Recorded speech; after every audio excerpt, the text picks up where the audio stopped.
বিয়ে শাদী করবেন, আপনি স্ত্রীকে নিয়ে করেন, স্ত্রীকে নিয়ে আল্লাহর সৃষ্টি দেখেন, স্ত্রীকে নিয়ে আপনি বাইকে করেন, রিক্সায় করেন, চটপটি খান, ফুচকা খান, আইসক্রিম খান, কোনো সমস্যা নাই। এবার তো যুবকরা বলবো যে ভাই বিয়ে শাদী তো দেয় না, কি করবো?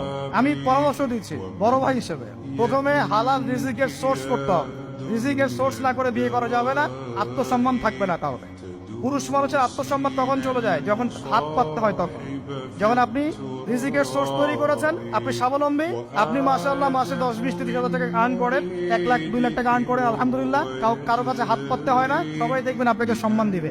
যখন আপনার অন্যের কাছে হাত পাততে হবে তখন দেখবেন স্ত্রীও সম্মান করছে না। তো এই জন্য ডিগনিটি আগে, ডিগনিটি ফার্স্ট। আপনার ডিগনিটি অর্জন করতে হলে একটা হালাল উপার্জনের সোর্স লাগবে, এক। তারপরে পিতা মাতাকে বোঝানোর চেষ্টা করবেন।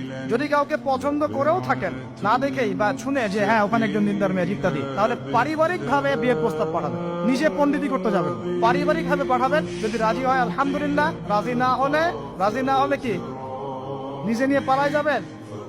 এই কাজ করতে যাবেন না। ইস্তেখারা করবেন। কি করবেন?